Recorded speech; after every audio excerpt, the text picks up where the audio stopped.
Սիրելի հետևորդներ, այժմ զրուցելու եմ կորեացի ճանապարհորդ բլոգեր Յան Մինի հետ, որը օրերս տեսանյութ էր հրապարակել օկուպացված Արցախից։ Իր տեսանյութում նա պատմել է անձնական տպավորությունների և զգացմունքների մասին։ Նա ներկայացրել է, թե ինչ է տեղի ունեցել Արցախում 2023 թվականից հետո։ Բարի օր Յանք, շնորհակալ եմ հրավերս ընդունելու համար։ Աշխարհի ավելի քան 100 երկրում եք եղել, բայց ասում եք, որ սա ձեր ամենադժվար ճանապարհորդությունն էր։ Ինչու՞։ It was difficult on many different aspects physically. Դժվար էր բազմաթիվ առումով, ֆիզիկապես, հոգեբանորեն եւ էմոցիոնալ առումով։ Ֆիզիկապես, քանի որ դա 16 ժամյա շրջագայություն էր, երբ ժամանեցի Բաքու 3 ժամ անց ստիպված էի տուն վերադառնալ։ Իսկ դրա համար ինձանից եւս 24 ժամ պահանջվեց։ Այսպիսով, ընդհանուր առումով 48 ժամ գրեթե չեմ քնել ու հանգստացել։ Բացի այդ, հոգեբանորեն դժվար էր հնարավորինս օբյեկտիվ մնալ, տեսնելով այն ամենն, ինչ տեսա Արցախում։ Ապա էմոցիոնալ առումով ծանր էր տեսնել ավերվածություններն ու ողբերգությունը, որոնց ականատես եղա այնտեղ։ Հենց այս պատճառով է, որ ուղևորությունն ինձ համար շատ դժվար էր։ Ինչու որոշեցիք գնալ հենց Արցախ եւ ինչ գիտեիք Արցախի մասին։ I knew about Nagorno-Karabakh from Ես Լեռնային Ղարաբաղի մասին գիտեի դեռ դպրոցից, աշխարհագրության դասերից, շատ բան սակայն չգիտեի։ Ես սիրում եմ այցելել քիչ հայտնի վայրեր, ինչպես են Գրենլանդիան, Մերձնեստրը,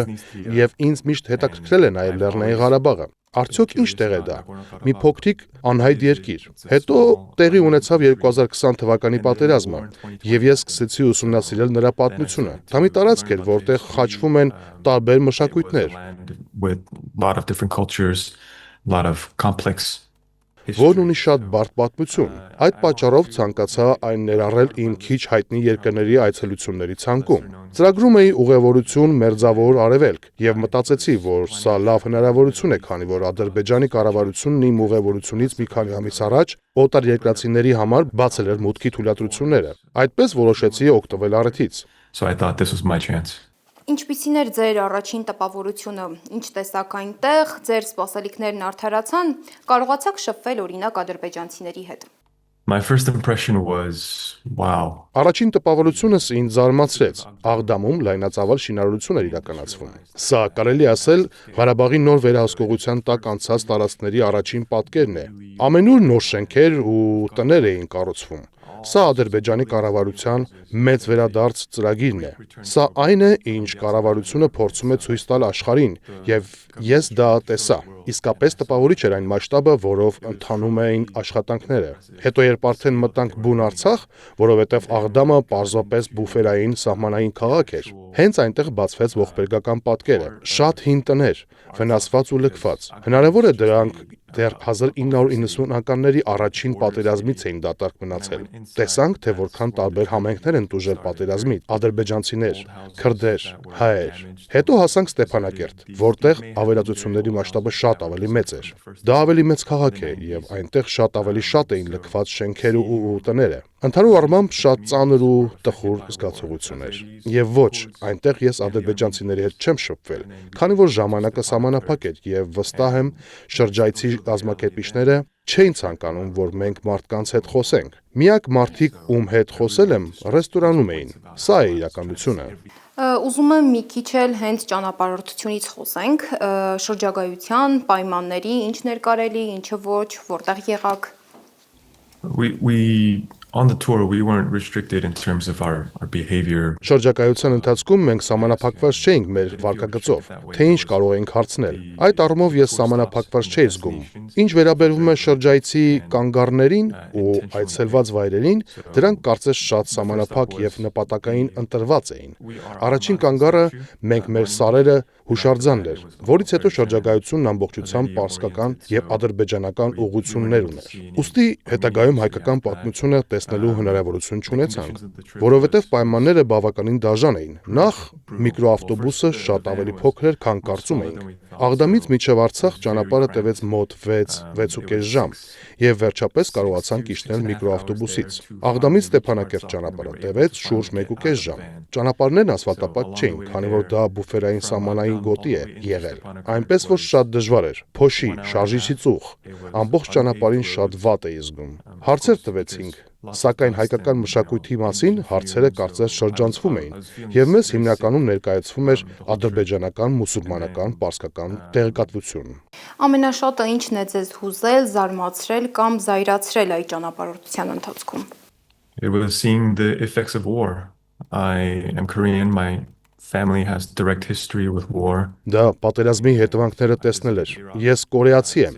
եւ իմ ընտանիքի պատմությունն ուղիղ կապված է պատերազմի հետ։ Ես եղել եմ Իրաքում, Մոսուլ քաղաքում եւ այնտեղ անձամբ եմ տեսել պատերազմի ավերվածությունները։ Ոստի այս թեմաներն ինձ համար շատ կարեւոր ու զգայուն են։ Շատ ցավալի է, երբ Արցախում կրկին անձամբ տեսա այդ ամենը, քանի որ խոսքը միայն մեկ պատերազմի մասին չէ։ Այստեղ կան շատ հին շենքեր, որոնք պարզապես ամբողջությամբ ավերված են։ Գիտեմ, որ տարբեր համայնքներ, տարբեր էթնիկ համայնքներ այնտեղ կարողացել են ապրել միասին, եւ հետո մի օր պատերազմը վերջ դրեց այդ ամենին։ Մտածում էի յուրաքանչյուր տան մասին, այն հիշողությունների մասին, որոնք այնտեղ ապրում էին, ինչպես ես նույնպես կարոտում եմ իմ մանկության տունը, որը հիմա շատ հեռու է, եւ իմ տատիկ-պապիկների տունը, նրանք այլևս չեն կարող գնալ այնտեղ։ Ինձ համար շատ դժվար է մտածել այն բոլոր հիշողությունների մասին, որոնք պահվում էին այդ շենքերում ու տներում, որոնք մարդիկ այլևս չեն կարող տեսնել։ Was very hard for me to process. Պարոն Յանգ, դուք ձեր տեսանյութում եւս նշել եք, որ հայկական շենքեր եւ կառույցներ այլևս չկա։ Այդ ընթացքում, ճանապարհորդության ընթացքում դուք զբոսավարին չհարցրիք, ինչու է այդպես։ No, that's what I got from Google. That's the fact. Այդ տեղեկատվությունները ես ստացել էի Google-ից եւ համացանցում եղած հրապարակումներից։ Ցանկանում էի տեսնել այդ շենքերը կամ այն տեղերը, որտեղ դրանք կանգնած էին, բայց բնականաբար մեզ թույլ չտվեցին։ Հատկապես ուզում էի տեսնել քաղաքի գլխավոր եկեղեցին, սակայն մերժվեցի եւ մենք շրջանցեցինք այն։ Ու ես նույնիսկ հեռվից չկարողացա այն տեսնել։ Դա ինձ մի փոքր անհանգստացրեց ու կասկած առաջացրեց։ Տխրեցի, որ չկարողացա այն տեսնել։ Ես, սակայն, հնարավորություն ունեցա տեսնելու նախկին վերածննդի հրապարակը։ Այն ներկայացնում է քաղաքի ներկայիս վիճակը։ Քաղաքում հայկական մշակույթի եւ ներկայության հիմնական խորհրդանիշը խորհրդարանի շենքն էր, բայց մեր զբոսավարը մեծ հպարտությամբ հայտնեց, որ այն ավերվել է եւ վերածվել է այգու, որն իհարկե կոչվում է Հաղթանակի այգի։ Բոլորս խմբի անդամները պարզապես ցնցված էինք։ Ես նրանց մի լուսանկար ցույց տվեցի, ասելով, որ սա խորհրդարանի շենքն էր։ Բոլորը ցնցված էին։ Մենք երկու անգամ խնդրեցինք, որ մեզ թույլ տան մտնել այգի, քայլել այնտեղ, սակայն ուղեկցորդը թույլ չտվեց։ Չգիտեմ, դա պայմանավորված է ժամանակի սուղությամբ, թե այլ հանգամանքներով։ Because of time or something else. Ինչ եք կարծում, Արցախում պահպանվում է ժառանգությունը հայկական։ I don't think so. Sadly. Ցավոք, կարծում եմ ոչ։ Առաջին հուշարձանը մենք մեր սարերը, դրա վկայությունն էր։ Հուշարձանին նայելով կարելի էր հասկանալ, որ կառավարությունը ցանկանում է այն պահել որպես երկրի իմիջի մաս, ցույց տալու համար, որ նրանք կրոնական առումով հանդուրժող են։ Բայց երբ մոտենում ես, տեսնում ես, որ ամենուր, ուր կարելի է ձեռքով հասնել, տեսնում ես գրառումներ են արված, այն խիստ վանդալիզմի է ենթարկվում։ Ես անմիջապես այն տպավորությունն ստացա, որ մարդիկ եւ կառավարությունն իրականում չեն գնահատում նախկինում այստեղ գոյություն ունեցած հայկական ներկայությունը։ Ձեր հետևորդների արձագանքը ինչպիսին էր տեսանյութը հրապարակելուց հետո, Բաքվից արդյոք արձագանք ստացել եք։ So the overwhelming response was Արձագանքները հիմնականում դրական էին, բայց եղան նաև բացասական արձագանքներ։ Նախ եւ առաջ իմ նպատակն էր կիսվել հայերի հետ, որպեսզի նրանք կարողանան տեսնել իրենց տները, սակայն նաև կիսվել աշխարհի հետ, ասելով, որ սա պետք է ուսումնասիրվի։ Ահա թե ինչ է տեղի ունենում մեր ժամանակներում պատերազմներից հետո։ Տարածքը արագ զարգանում է, բայց նաև կան պատերազմի հետևանքները, երբ մշակութային ներկայությունը լիովին վերանում է։ Երբեմն մտածում եմ, արդյոք ճիշտ էր այդ տեսանյութը հրապարակելը, այն շատ մարդկանց մոտ մեծ տխրություն եւ բացասական հույզեր առաջացրեց, նույնիսկ ատելության զգացումներ։ Դա այն չէ, ինչ ես ուզում եի փոխանցել։ Ես բացառապես բարի մտադրություններ եմ ունեցել։ Հուսով եմ, որ Հայաստանը կկարողանա օգտագործել սա որպես ուժ առաջ շարժվելու, շարունակելու առաջ նայել, զարգանալ ու բարգավաճել, որպեսզի այս ժողովուրդը, որն արդեն իսկ շատ ողբերգություններ է տեսել, այլևս կարողանա անձամբ տեսնել այս ամենը։ Այսպիսի վայրեր ինձ համար շատ կարևոր են, եւ հենց այսպիսի ուղևորություններն եմ ես ամենաշատը սիրում։ Հիմա երբ վերջապես բացել եմ YouTube-ի իմ ալիքը, կարող եմ այս ամենով կիսվել ձեզ հետ եւ աշխարհի հետ, եւ հուսով եմ, որ սա կօգտագործվի միայն լավ նպատակներով։ But hopefully it can be used for good. Պարոն Յան, մի քիչ էլ խոսենք ձեր մասին, ինչով եք զբաղվում, որտեղից եք, ինչ ուղերձ ունեք արցախցիներին, հայերին եւ ձեր հետևորդներին։ I work in tech.